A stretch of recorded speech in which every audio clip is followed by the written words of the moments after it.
तो array formula का काम जो होता है वो काम होता है कि कई सारे सेल्स का काम वो एक सेल में करता है।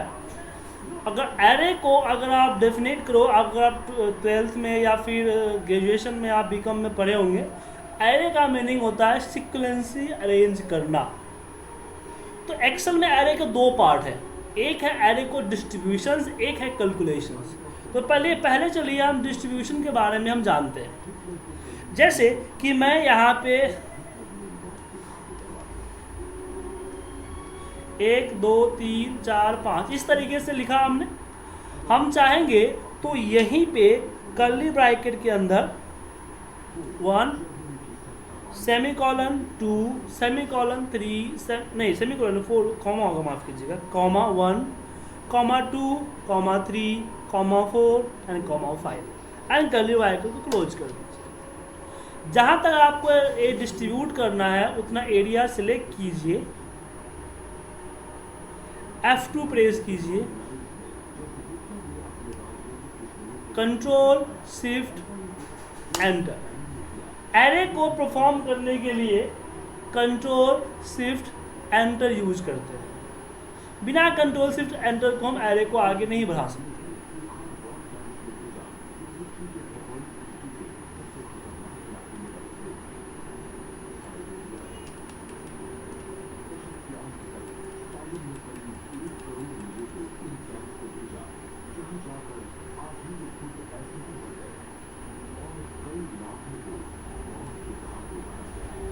उसके बाद ये तो हो गया कॉमा। एक और होता है यहाँ पे, अगर मैं इक्वल कर्ली ब्रैकेट ओपन करूँ और इसमें दूँ 1 semicolon 2 semicolon 3 4 and 5 and curly bracket को क्लोज करूँ तो ये नीचे की तरफ डिस्ट्रीब्यूट होंगे। तो कॉमा जो होता है कॉलन को होता है और सेमीकोलन रो के लिए होता है। अगर आपको रो वाइज डिस्ट्रीब्यूट करना है तो हम सेमीकोलन यूज करते हैं, कॉलम वाइज करना है तो कॉमा यूज करते हैं। अगर दोनों करना हो तो हम इसको दोनों भी कर सकते हैं। जैसे for example 1 2 3 4 then semicolon 5 6 7 8 then semicolon, sorry माफ कीजिएगा, सेमीकोलन 9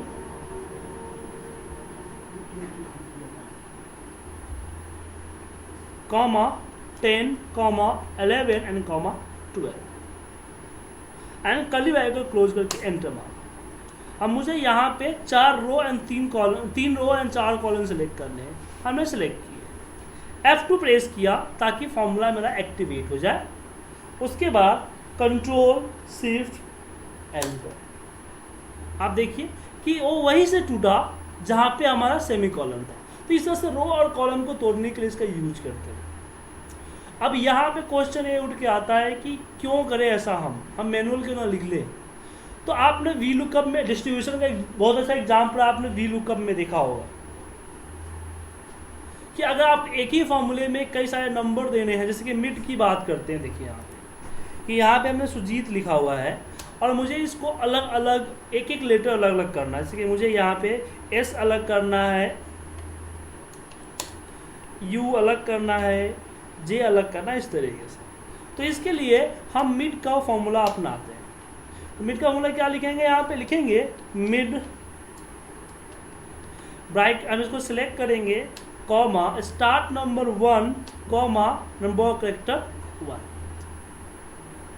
फिर दूसरा फॉर्मूला यहाँ पे लगाएंगे, यहाँ पे लगेगा मिड, इसको सिलेक्ट करेंगे, स्टार्ट नंबर 2 और नंबर ऑफ कैरेक्टर 1,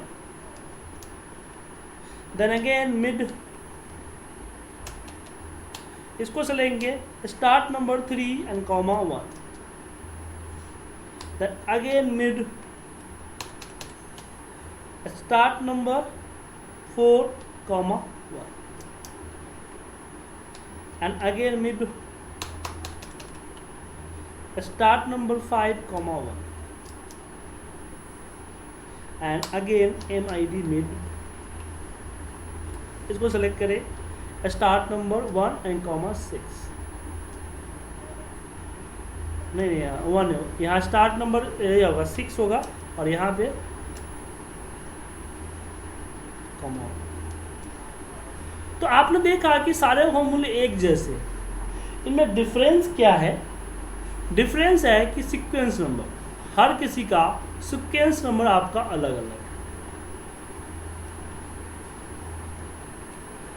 तो इसी चीज को हम एरे के जरिए भी कर सकते थे। यहां पर लिखते हैं मिड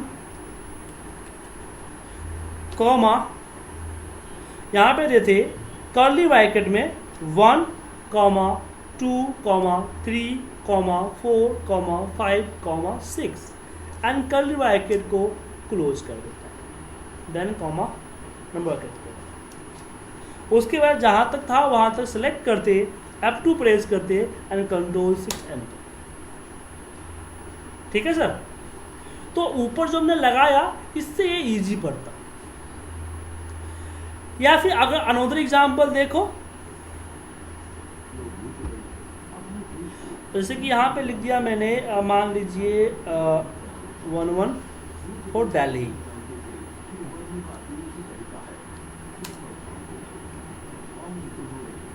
टू है,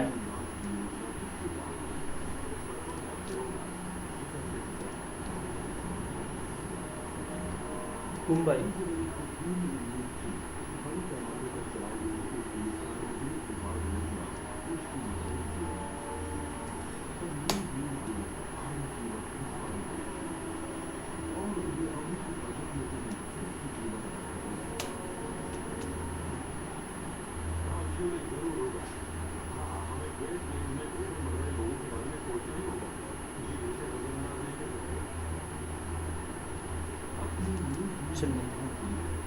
ऐसा और भी बहुत सारी चीज़ें हैं। तो अब हम वी लुकअप इसमें मान लीजिए यहाँ पे हम कोड और यहाँ पे नेम, तो मैं यहाँ 1 डालूँ तो इसके अगेंस्ट में दिल्ली आ जाए।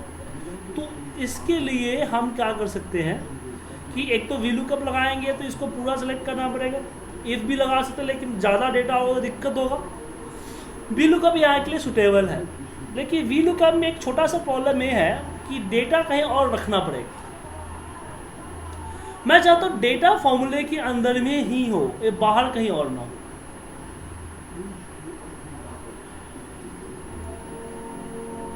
ठीक है सर। तो यहाँ पे हम वी लुकअप लगाएंगे और वी लुकअप के अंदर में ही एक टेबल को ऐड कर लेंगे डेटा। कैसे? देखिए 1 1 कॉमा, क्योंकि 1 और दिल्ली के बीच में आपका कॉलन है इसलिए कॉमा, इन्वर्टेड कॉमा में दिल्ली,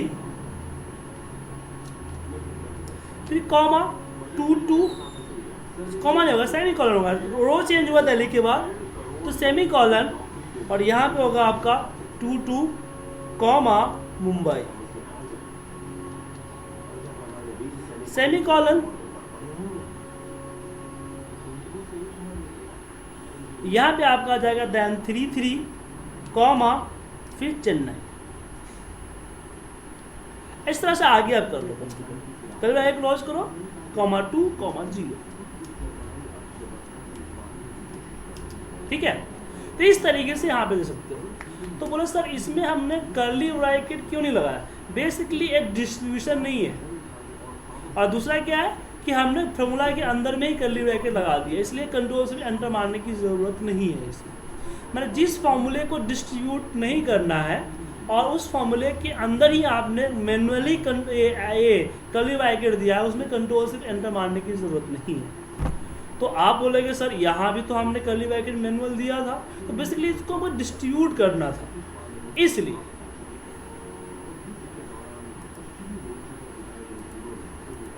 ठीक है सर, समझ में आया सर आपको?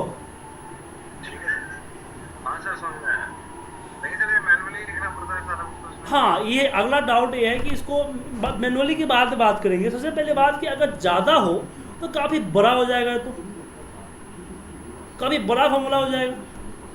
तो उसके लिए आप क्या कीजिए, फॉर्मूला में जाइए, डिफाइन नेम, इसका कुछ नेम डिफाइन कर दीजिए। मैं यहाँ पे डाल देता हूँ नेम डेटा, और फिर मैं इसको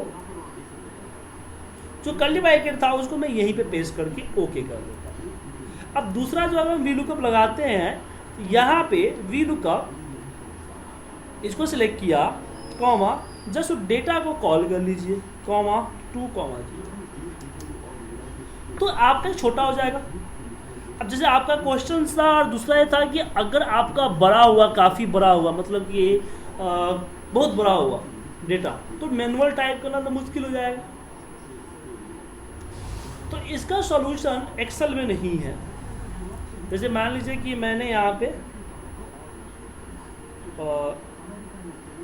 नंबर और यहाँ पे मैंने दे दिया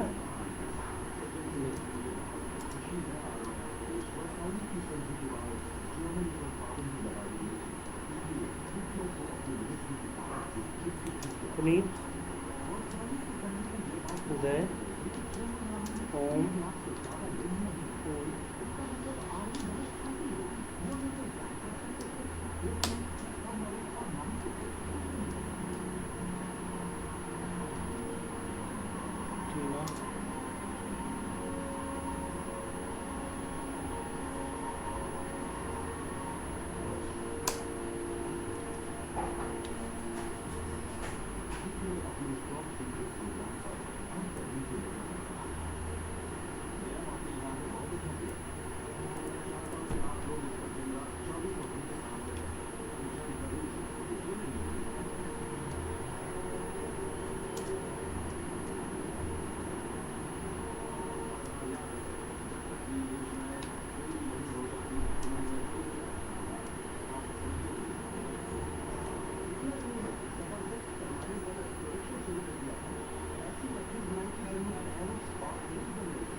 अब इसको कॉपी कीजिए और इसके लिए आप वर्ड पे जाइए, विन वर्ड,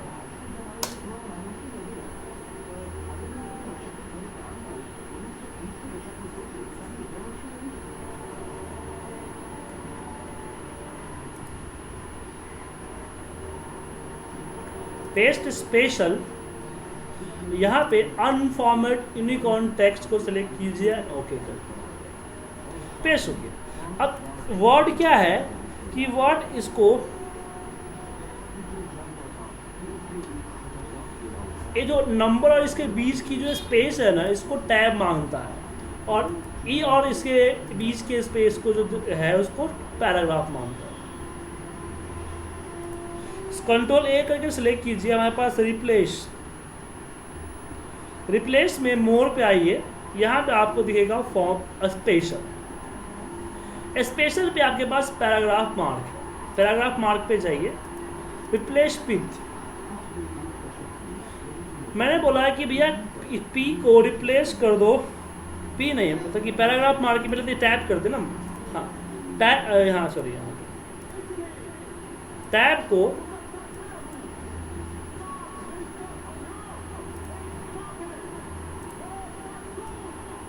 कॉमा,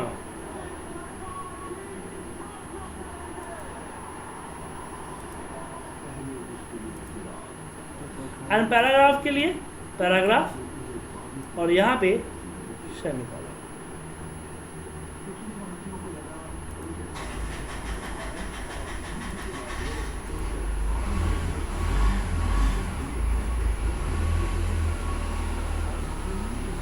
ठीक है सर, हो गया। ये परफेक्ट नहीं है, इसमें इन्वर्टेड कॉमा नहीं है, पुनीत देखिए इन्वर्टेड कॉमा नहीं है, तो आप एक्सेल में यहाँ वर्ड में इन्वर्टेड कॉमा मत लगाइए, आप एक्सेल में जाके इन्वर्टेड कॉमा लगाइए, क्योंकि वर्ड और एक्सेल का अलग अलग होता है इन्वर्टेड कॉमा। पेस्ट कीजिए और इसको कंट्रोल एच करके हम रिप्लेस करते हैं। हमने बोला कि जो आपका कॉमा है, तो कॉमा के बाद कॉमा और semicolon, starting inverted comma start कर दीजिए, रिप्लेस हो।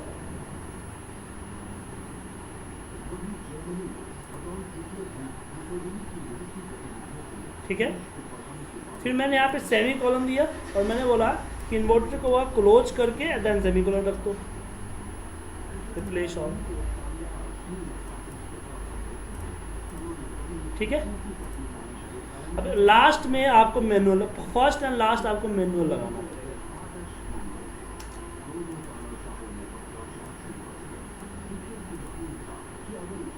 इसको कॉपी कीजिए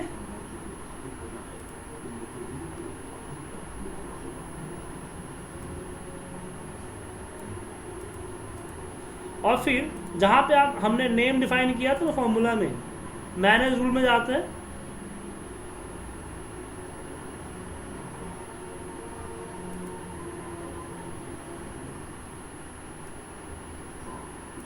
और इसमें उसको पेस्ट कर दीजिए कर्ली ब्रैकेट के अंदर।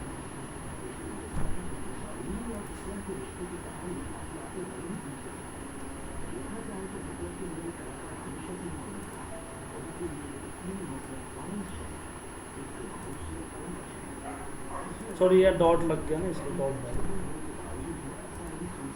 ओके, अब आप जो है ना इसको कहीं भी यूज कर सकते हैं। जैसे यहाँ पे 1 और यहाँ पे दे दिया मैंने वी लुकअप और इसको सेलेक्ट किया एंड डेटा।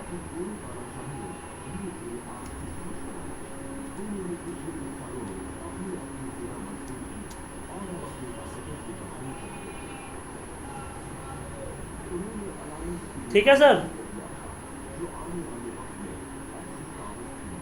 समझ में आया सर आपको ये? ठीक है सर, बात तो समझ में आया।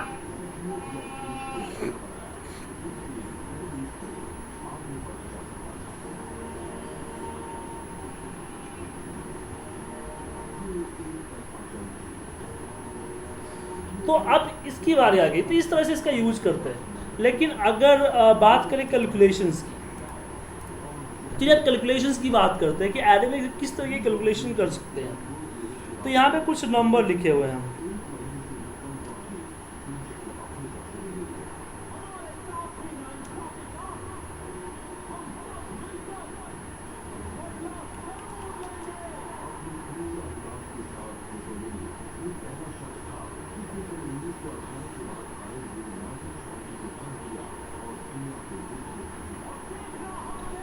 मुझे इस सब में क्या करना है कि सब में सबका जो है 50% निकालना है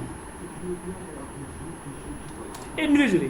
जो 50% जिसके साथ निकल रहा है 50%, उस 50% के को मल्टीप्लाई करना है 3 से, फिर जो रिजल्ट आता है उसका 10% निकालना है और फिर 10% में जो है मुझे यहाँ पे 10 आपको हर में 5 जोड़ के फिर उसका टोटल निकालना है।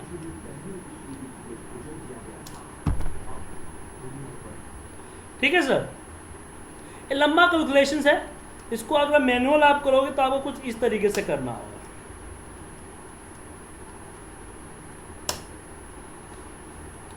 कि पहले इसका 50% था, मल्टीप्लाई बाई 50%। हमने इसको ड्रैग करके फिर इसमें मल्टीप्लाई बाई 3,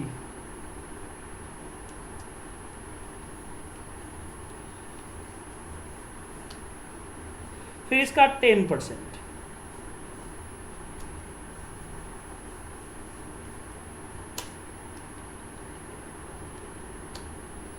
देन 10% में हमें 5 जोड़ने हैं।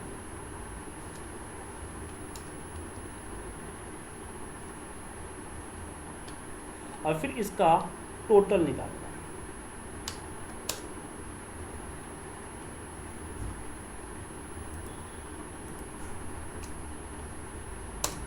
ठीक है सर, तो इसके लिए एक लंबा कैलकुलेशन यूज हुआ। अब इसको एक सेल में भी हम कर सकते हैं एरे की मदद से। देखिए कैसे करेंगे। इक्वल हमें फाइनल रिजल्ट सम से मिलता है, इसलिए सम देंगे ब्रैकेट में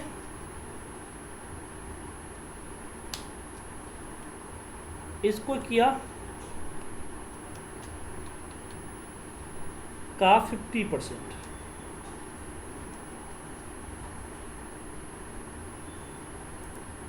इसको ब्रैकेट में ले लीजिए, मल्टीप्लाई बाई 3, अगेन इसको ब्रैकेट में लीजिए,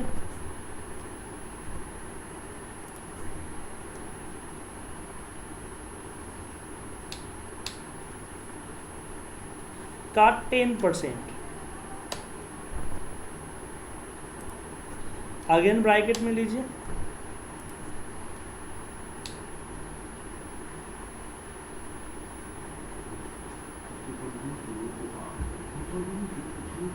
एन प्लस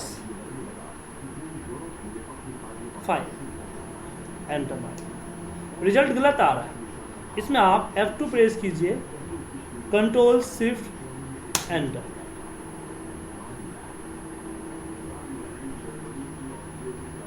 अब देखिए कि किस तरह से परफॉर्म कर रहा है।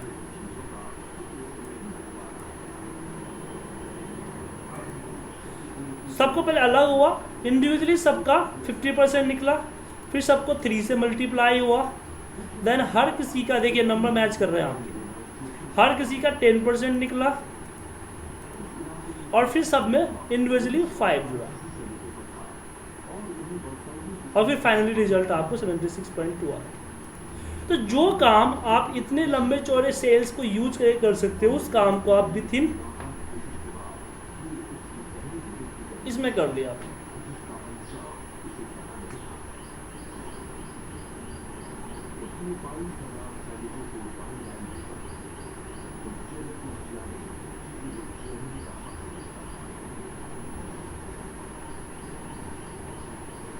ठीक है सर।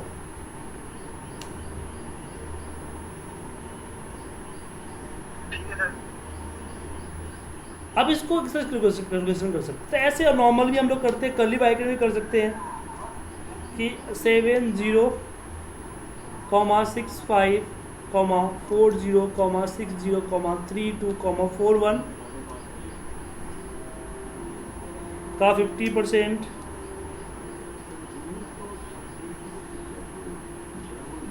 का 3 का 10% प्लस 5।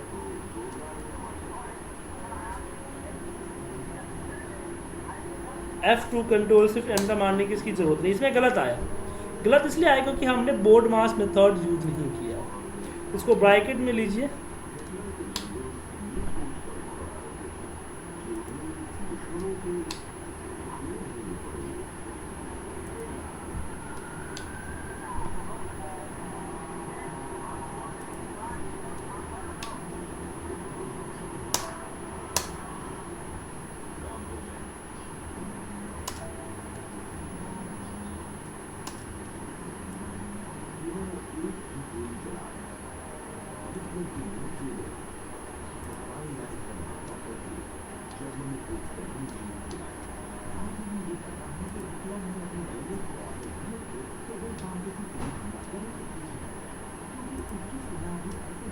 लेकिन इसके लिए आपको सम के अंदर में डालना पड़ेगा, डायरेक्ट नहीं डाल सकते इसको, आप सम के अंदर डालना पड़ेगा। सम के अंदर डालने के लिए बोर्ड मास की जरूरत नहीं है, आप सम कीजिए इसमें, सम आ गया 76। ब्रैकेट की जरूरत नहीं होती है एरे में।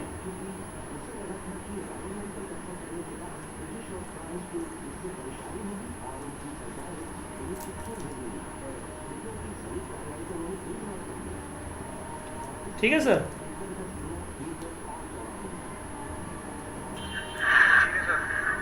तो इस तरह से इसका हम यूज करते हैं। तो इस तरह से अलग अलग ब्रैकेट आप, ये तो होगी आप जो वर्कशीट फार्मूले हैं उनके साथ हम यूज करके सिखाते हैं आपको उस तरह से, उनके साथ किस तरह से हम एरे यूज करेंगे। तो चलिए उनके साथ हम एरे यूज करके दिखाते हैं कि उनके साथ हम किस तरीके से एरे यूज करेंगे।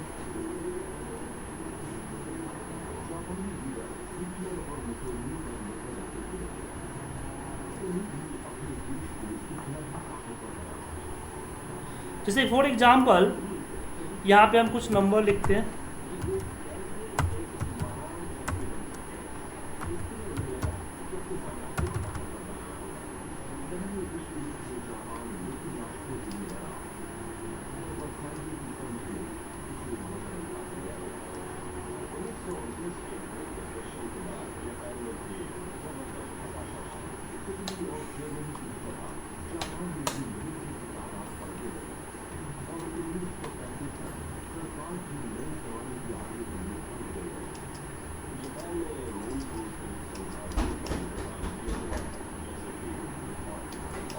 अब देखिए इसमें एरर है, अगर मैं इसको सम करूं तो सम नहीं हो। तो सिंपल सा मेथड है कि किसी भी फॉर्मूले का इनपुट अगर एरर हो तो आउटपुट अल्टीमेटली आपको एरर आएगा।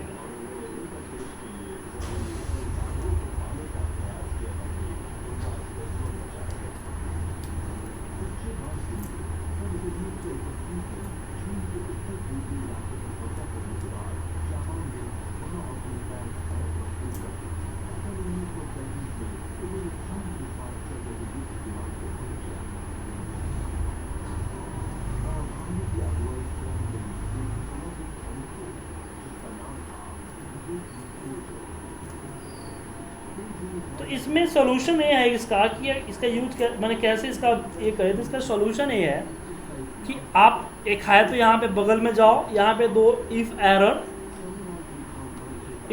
के इसको सेलेक्ट करो तो कॉमा 0 कर दो, तो जहाँ जहाँ एरर होगा वहाँ वहाँ 0 दे देगा।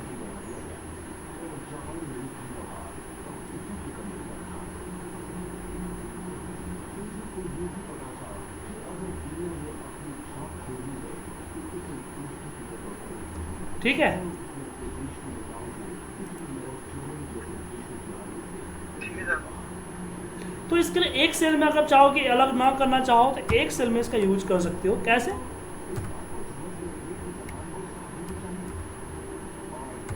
सम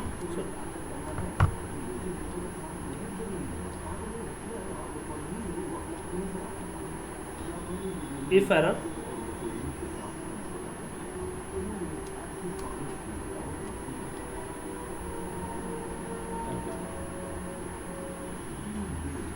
F2 कंट्रोल से एंटर।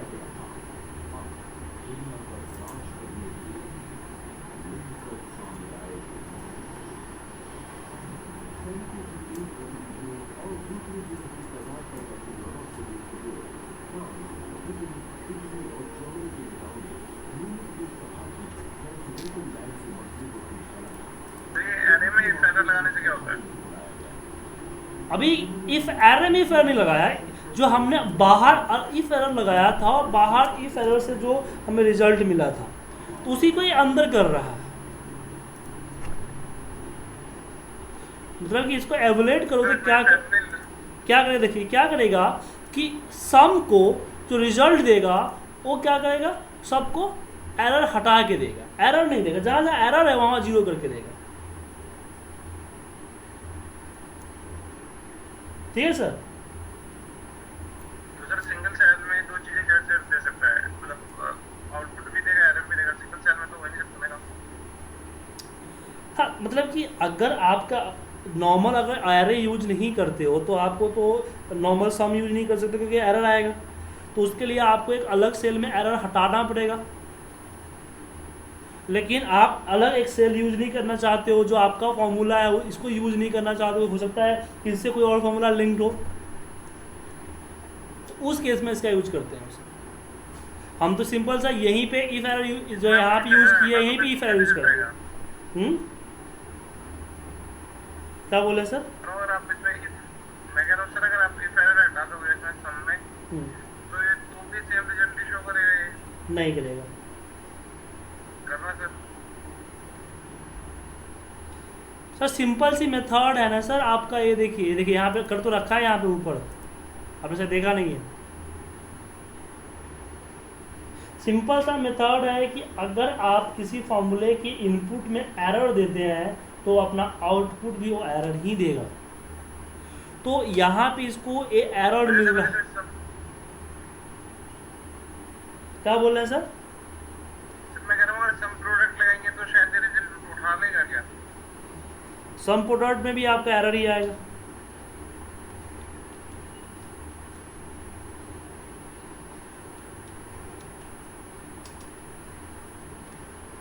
ठीक है सर, ठीक है। कोई भी फॉर्मूला यूज करोगे एरर ही देगा सर। आया ना सर? तो एरे के बारे में और भी बहुत चीज़ अगर आप जानना चाहते हो तो उसके लिए आप जो है खाए तो बुक लो। एक बुक आता है आपका कंट्रोल शिफ्ट एंटर, अगर आप परचेज करना चाहते हो तो एक आता है CTRL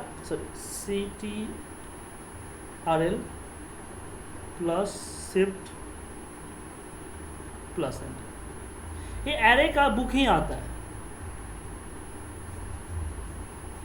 ठीक है सर, कंट्रोल शिफ्ट एंटर, ये बुक आप मंगवा लो, या फिर यहाँ पे एरे फॉर्मूला सर्च करो, तो सा एरे पे रिसर्च करो, देन कल आपको एडवांस एरे सिखाएंगे। अभी मैं आपको एरे का कंसेप्ट सिखा दिया, अब एरे पे जितना मर्जी यूज करना चाहो यूज कर सकते हो, क्योंकि एरे कोई फॉर्मूला नहीं है, एरे मेथड है, तो जिस पे जितना एग्जाम्पल यूज करो उतना कम है।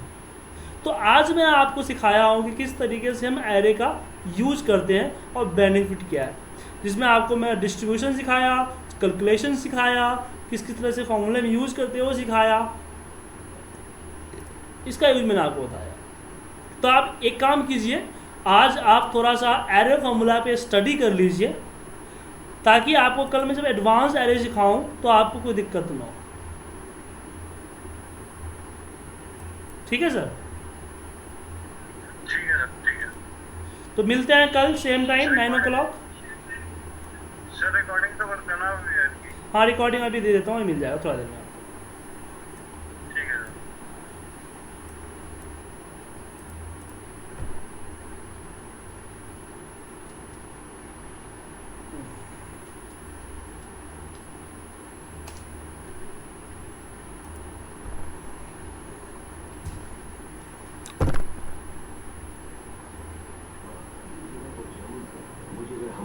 चेकोस्लोवाकिया की नहीं और हमें बहुत, और जर्मनी के लोग जर्मन साम्राज्य का हिस्सा बने। हिटलर ऐसे फैसले लेने लगे, मिलिट्री गतिविधियां तेज कर दी, धमका कर काम होने लगा और हर संधि की परवाह किए बिना अपनी सेना का विस्तार करने लगे।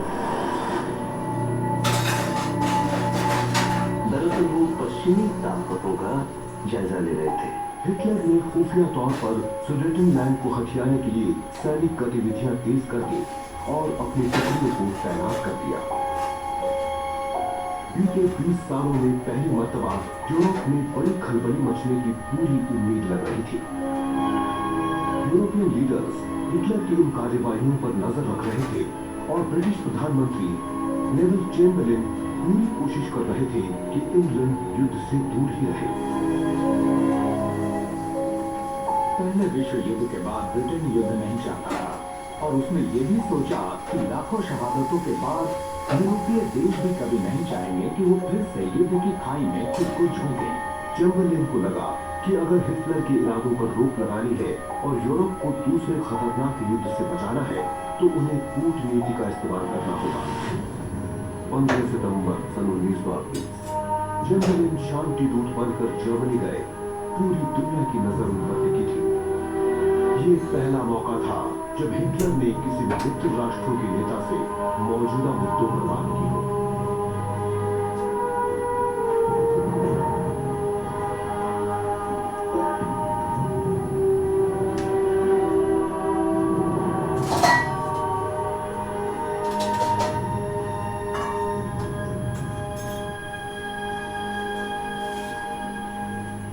क्या आपने उस भयानक युद्ध में हिस्सा लिया था चैम्बरलिन साहब?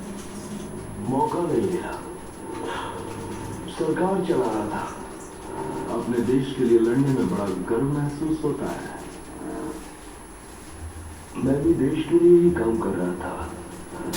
मुझे नहीं लगता कि हम दोनों ही अपने देशों को फिर से उसी हाल में देखना चाहेंगे।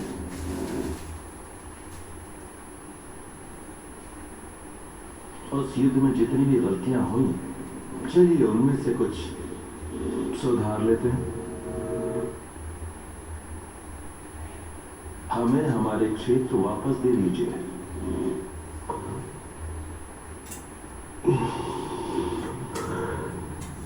जहाँ 50% से ज्यादा जर्मन है वो ले लो, इतना ही कर सकता हूँ, ज्यादा कुछ नहीं।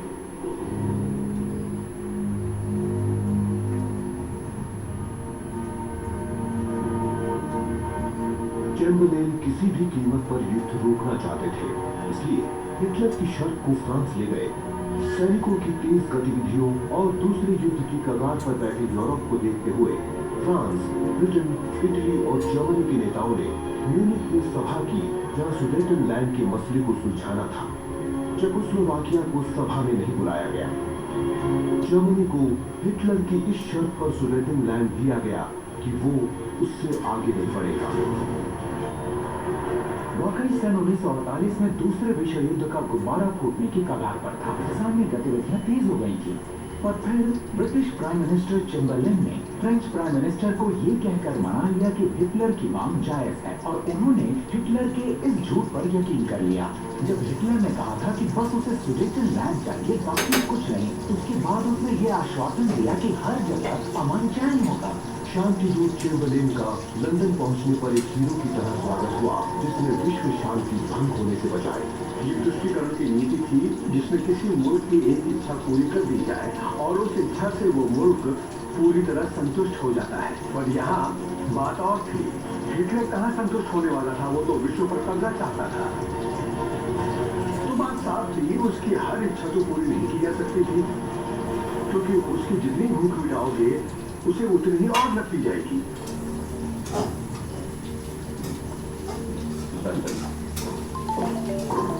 पूरी दुनिया ने चैन की सांस ली। सबने सोचा कि हिटलर को शांत करने के बाद अब युद्ध नहीं होगा, पर सब ऐसा नहीं सोचते थे। क्या बकवास है। 9 नवंबर सन 1938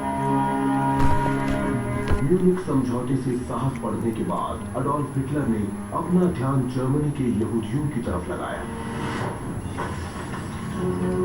क्रिस्टलनाcht या नाइट ऑफ ब्रोकन ग्लास के नाम से मशहूर उस रात हिटलर ने अपने नाज़ियों से जर्मनी के उस हिस्से पर हमला करवाया